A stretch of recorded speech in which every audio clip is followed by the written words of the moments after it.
"Don't you dare die on me, feathered fool," Clara hissed through clenched teeth as she crouched in the reeds by the riverbank. Her voice trembled with anger, though the anger was not at the goose bleeding weakly before her but at the silence of the world around them. She had already lost too much in this life, her brother in a war, her father to the slow erosion of illness, and now somehow she had stumbled into this fragile battle where the only ally she had was a battered German shepherd with sorrowful, amber eyes. The dog's name was Arlo, scarred along his muzzle and carrying a limp from an old injury. He looked like a soldier in exile. He had appeared 2 weeks earlier on Clara's farm, emaciated and silent, refusing food until she finally left scraps of bread near the barn door.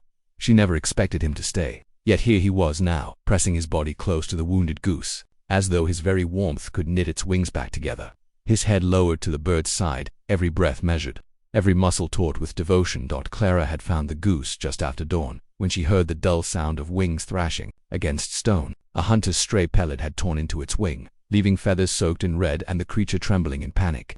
She knelt beside it, helplessly wrapping it in her shawl, murmuring words that felt clumsy and futile. But Arlo had stepped forward without hesitation, planting himself beside the bird, as if telling her, "I'll keep it alive, just don't walk away." And she did in single quotes. Now, hours later, Clara could feel the ache in her knees and the sting of the cold water around her boots. The goose had stopped fighting, its eyes half closed. "You can't give up," she whispered, softer now, her anger dissolving into grief. "You've got sky left in you. Don't let some careless shot be your ending."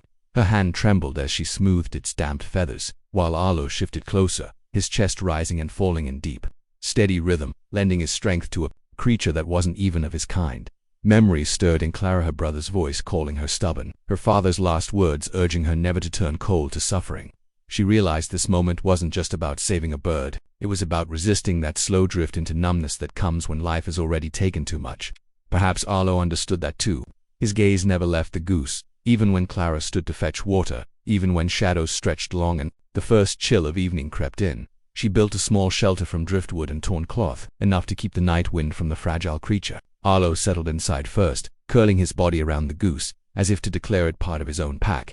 Clara sat nearby, her hands wrapped around her knees, and watched. Sight undid her. This ragged dog who owed her nothing, who carried his own history of pain, had chosen loyalty to something weaker still. There was no reward, no reason, only a silent vow written in the way he refused to leave the bird's side.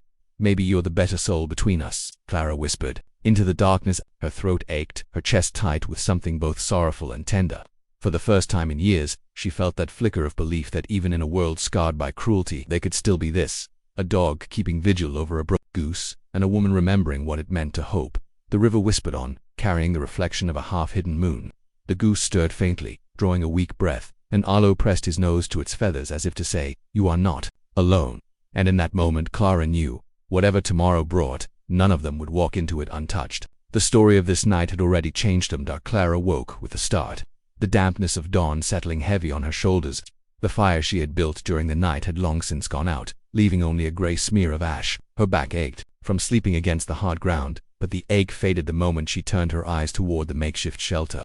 Arlo was still there, his body curled around the goose, his breath slow and steady. For a moment, Clara feared the bird had slipped away during the night, but then she saw it stir weakly, its head lifting just enough to press against Arlo's fur. Relief washed through her, sharp and dizzying, like she had been holding her breath for hours and finally let it go. Yet the relief did not last long. The goose's wing looked worse in the pale light, feathers clumped and darkened with dried blood. Clara crouched beside them, whispering, "We're not out of this, not yet." She fetched a small tin of boiled water she had set aside and began cleaning the wound again. The goose winced and shuddered, but Arlo pressed closer, almost as though shielding it from her trembling hands. His loyalty both comforted and unsettled her, for it carried a silent question. Would she be strong enough to see this through, or would she falter like she had so many times before? As the morning stretched on, a thin mist clung to the river. Clara tried to force breadcrumbs into the bird's beak, softening them in water so it might swallow. At first the goose refused, turning its head away. Clara's heart sank. She had seen this before, with her father, the way the body simply surrendered when the will had gone. But Arlo nudged the bird insistently, pawing at the ground, whining softly, his amber eyes commanding it to live. Slowly, stubbornly, the goose opened its beak and took the smallest bite. Clara felt a rush of gratitude so fierce she almost laughed, though it came out as a sob. "You see, you're not alone. We'll carry you until you can carry yourself." But hope is a fragile thing, and it often waits just long enough to test resolve before it shatters. Near midday, the silence of the forest broke with the crack of a rifle. Clara froze. Hunters, the same thought ran hot through her mind. If they had already shot this goose, what would stop them from taking aim at a half-wild dog or finishing the job they had started? She gathered the shawl tighter around her shoulders and glanced at Arlo. His ears had shot upright, hackles bristling, his body now rigid as a drawn bow. He positioned himself between the goose and the sound, his stance making it clear whatever came, they would face him first. The voices of two men drifted closer, their laughter harsh and careless, carrying across the mist. Clara's heart thundered. She knew too well the kind of men who came hunting near her farm, men who thought the land and everything on it belonged to them, men who had little patience for compassion or restraint. Panic gripped her, but alongside it rose something sharper, a fierce refusal. She would not let them undo what Arlo had guarded with his very body. She stood quickly, placing herself at the edge of the reeds, her voice ringing out before she could second-guess it. "You've done enough damage. Leave this place." The laughter ceased. Silence fell, brittle and dangerous. Then one of the men spoke, his tone mocking. "What's this, Clara, saving vermin now? Didn't think grief could make a woman so foolish." The words cut deep, for they knew her history, knew exactly where to aim. Clara clenched her fists until her nails dug into her palms, refusing to let them see her falter. "It's not yours to decide who lives and who dies," she shot back, though her knees threatened to give way beneath her. The reeds parted, and the men appeared, rifles slung carelessly, smirks painted across their faces, but their expressions faltered when they caught sight of Arlo. The dog stood tall despite his limp, teeth bared, eyes blazing with something primal and unwavering. He looked less like a stray and more like a sentinel carved from the earth itself. For one tense moment, the hunters weighed their arrogance against the raw fury in that gaze. Clara held her breath, praying silently, her hands trembling at her sides. Finally, one of the men spat on the ground, muttering, "Not worth it." They turned back, their footsteps crunching through the underbrush, fading until the forest swallowed them again. Clara collapsed onto the damp ground, the weight of fear releasing only when Arlo turned and pressed his nose against her hand, grounding her in the present. She stroked his scarred head with shaking fingers, whispering, "You saved us. You saved all of us." The goose stirred then, weak but alive, lifting its head as though sensing that danger had passed. Clara looked between the two creatures, the wounded bird and the broken dog, realizing she was not simply nursing them back to health. They were nursing her too, pulling her away from the hollow despair she had lived in for years. Something inside her shifted, fragile but undeniable, like the first green shoot breaking through frost, as the sun broke through the mist and lit the river in molten gold. Clara felt her chest fill with a strength she had thought long gone. The fight wasn't over, not for the goose, not for Arlo, not for herself, but for the first time in years. She believed survival was more than just endurance, it was a kind of quiet defiance. And together they would endure. Clara woke to a sharp crack of a branch outside the makeshift shelter, the sound slicing through the hush of the early morning. Her heart lurched, and she sat upright, eyes adjusting to the dim blue of dawn. Arlo was already awake, his body tense, ears pricked, lips curled just enough to reveal teeth that promised he would not hesitate. The goose, still weak but breathing, which shifted faintly beneath the folds of cloth Clara had laid across it. For a moment, everything hung in the silence, broken only by the low growl. Rumbling in Arlo's chest, Clara's fingers reached instinctively for the small hunting knife she kept strapped to her boot. She had never been the type to rely on weapons, but life on the farm had taught her to respect caution. Stepping outside the shelter, she scanned the tree line. The forest seemed ordinary, the river murmuring, the pines swaying, but something about the stillness carried a threat. When she turned back, her eyes caught on Arlo, who had not moved from the goose's side, guarding it with the kind of focus she wished she could summon for herself. She felt her throat tighten. Whatever dangers circled, this battered dog had chosen his duty, and in that loyalty was a lesson. The danger revealed itself a few minutes later. A shadow slipped between the trees, too broad to be a deer, too deliberate to be harmless. Clara's stomach dropped when she saw the dark outline of a fox creeping closer. Normally a fox would have been little more than a nuisance, but this one's ribs jutted sharply, its hunger driving it toward easy prey. And the goose, still too weak to fight, was the clearest target. Arlo bristled, lowering his body in a stance that defied his injured leg. The growl deepened until it shook the ground between them. Clara stood rooted in place, torn between rushing forward and trusting the animal who had already proven he needed no orders. The fox sprang first, a flash of red against the pale dawn, but Arlo met it with a ferocity that startled Clara. He lunged, teeth snapping, forcing the predator back with sheer force of will. The fight was quick but brutal, Arlo's limp slowing him, the fox darting with sharp cunning. Clara's pulse pounded as she gripped her knife, shouting his name, but Arlo refused to yield. At last, with one final snarl, he drove the fox back into the trees, leaving only silence in its retreat. Arlo staggered slightly as he returned, his breath ragged, but he resumed his place beside the goose without hesitation. Clara dropped to her knees, clutching his fur with trembling hands. "You're bleeding," she whispered, spotting the shallow scrape along his shoulder. But Arlo ignored her worry, pressing close to the bird once more, his eyes dim with exhaustion, yet unwavering in their purpose. Something inside Clara cracked wide open. She had seen men falter, seen people abandon one another when life turned hard, but here was a dog who would rather bleed than leave his fragile charge unprotected. She found herself crying without sound, her tears falling into the earth where they vanished as quickly as they came. Arlo shifted his gaze toward her, and for the first time she felt as if he saw deeper than her scars, recognizing the loneliness she thought she had hidden. "You're teaching me, aren't you?" she whispered, her voice rough. "Teaching me not to give up on anything, not even myself." Hours passed, and by midday the forest had softened into a gentler quiet. Clara tended to Arlo's wound with careful hands, rinsing it with river water and binding it with cloth torn from her sleeve. She checked the goose's wing again, noting how its eyes were clearer now, how it lifted its head more often. Progress, however fragile, was taking shape before her eyes. Still, doubt gnawed at her. Could the bird truly fly again? Could Arlo endure much more? Could she herself believe in a future where broken things were not simply discarded? The twist came in the smallest of gestures. As Clara sat in the grass, head bowed under the weight of questions, the goose shifted and pressed its beak lightly against her wrist. It was no grand act of recovery, but it was enough to feel like a vow. The bird was not ready to surrender, not yet. Arlo lifted his head then, his ears twitching, as though he too had felt that quiet promise. Together they formed a strange, fragile circle, woman, dog, and Goose, clinging to survival not by strength alone, but by refusing to abandon one another.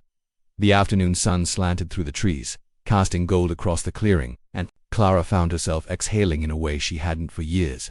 The fight wasn't over, not for the bird, not for the dog, not for her. But in that moment, surrounded by two creatures who had no reason to trust her and yet did, she felt something she thought she had lost forever. Hope was fragile, yes, but it was alive. And sometimes that was enough to begin again. The fourth night pressed down heavier than the others, and Clara felt its weight as she crouched near the flickering lantern by the riverbank. The air was colder, sharp with the scent of pine and damp earth, and the silence between the trees seemed absolute, as if nature itself was holding its breath. The goose lay restless under the patchwork shelter, its wings still bound and its body trembling with each shallow breath. Clara's hands ached from tending to it day and night, yet she never stepped back. What unsettled her most was not the wound itself but the fragile thinness of its fight, as though the bird was hovering at the edge of surrender. Arlo, on the other hand, had not wavered once. The German shepherd had taken it upon himself to guard the goose as though it were his kin, refusing to eat unless Clara coaxed him with pieces of bread, refusing to rest unless the bird stirred into some semblance of comfort. Tonight, though, something was different. His ears pricked toward the tree line, body stiffening as if he sensed something Clara could not yet see. The sound came faintly at first, a low crunch of footsteps across frosted leaves, deliberate, unhurried. Clara's pulse quickened. She grabbed the lantern and squinted into the dark. The river glinted faintly under the crescent moon, but beyond that shimmer the woods looked like a wall of shadows. Arlo's growl rolled out, deep and low, his body angled in front of the goose as though to shield it. Clara's heart pounded harder when she remembered the hunters who often roamed these lands. He had cursed them silently for leaving the bird wounded, but now the thought of them returning filled her with dread. Her hands trembled as she whispered to Arlo, "Stay quiet, boy, stay still." Yet the footsteps grew closer, and then a voice carried out, rough and mocking. "Well, what do we have here?" A man's silhouette emerged from the darkness, rifle slung casually over his shoulder. He was tall, broad in the chest, his coat hanging open in the chill as if arrogance alone kept him warm. Another figure followed, shorter, wiry, carrying a flashlight that cut through the reeds and landed directly on Clara's face. She squinted, raising her hand, and felt Arlo shift closer to her knee, hackles bristling. The taller man smirked when he saw the bundle under the driftwood shelter. "You're wasting your time. That bird's good as dead. Best thing is to wring its neck and be done with it." Clara's chest burned with fury. "You did this," she said, her voice shaking, not from fear but rage. "Your careless shot nearly killed it." Her words seemed to amuse them. The wiry one chuckled, shaking his head. "Lady, it's just a goose. There are thousands. Why stake your heart on one?" But before Clara could answer, Arlo barked sharply, the sound slicing through the night. His body pressed closer to the bird, his growl no longer contained. The men exchanged glances. The taller one shifted his rifle in a way that made Clara's stomach twist out in that instant. Clara moved without thinking. She stepped in front of Arlo and the goose, her body trembling yet unyielding.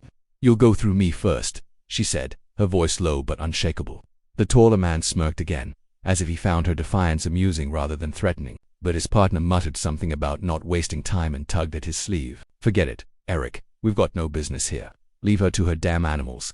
The taller man gave a long, mocking look at Clara before finally turning back into the woods, their footsteps fading until silence swallowed the clearing again. Sagged down onto her knees, the lantern flickering wildly beside her. Her breath came in uneven bursts, and only then did she realize her hands were shaking uncontrollably. Arlo pressed against her side, his warmth grounding her, and she buried her fingers in his thick fur, drawing steadiness from him. The goose stirred faintly under the makeshift shelter, letting out a weak cry, and Clara closed her eyes. Relief, fear, and defiance all tangled inside her chest, leaving her shaken but strangely alive. Hours passed before she calmed. The fire of anger had cooled into something different. Resolve. She understood now that saving the goose was no longer just about compassion for a wounded creature. It had become a defiance against the indifference and cruelty that people like those men carried so casually. Arlo seemed to know this too. When dawn's first light streaked across the river, painting the water in shades of pale gold, the dog did not move from the goose's side. He sat upright, vigilant, as though the night's confrontation had carved a deeper vow into him. Clara rose stiffly, her joints aching, but her eyes held a clarity she hadn't felt in years. She realized she was no longer just tending to a wounded bird. She was guarding hope itself, fragile, trembling, but still alive, and she would not let it be stolen. The morning after the hunters disappeared, Clara woke to the sound of wings shifting against cloth.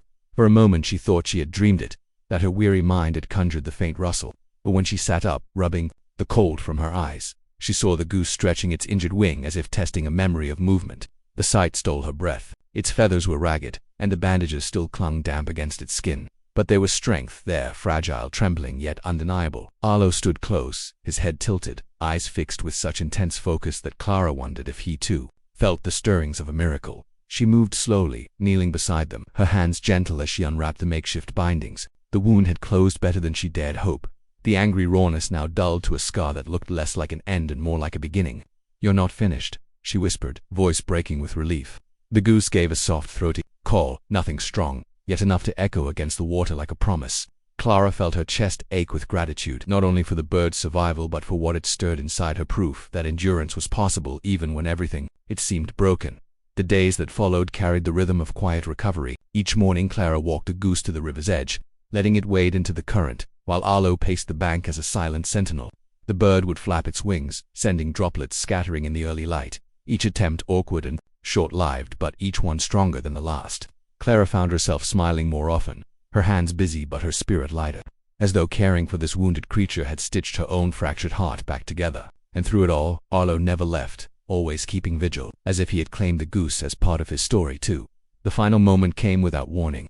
The sky was pale with the touch of spring, the air still cool, when the goose lifted itself from the river with more power than Clara had yet seen. She watched, her hands instinctively pressing to her chest. As it rose just above the water, hovered shakily, then pushed higher with a burst of raw determination.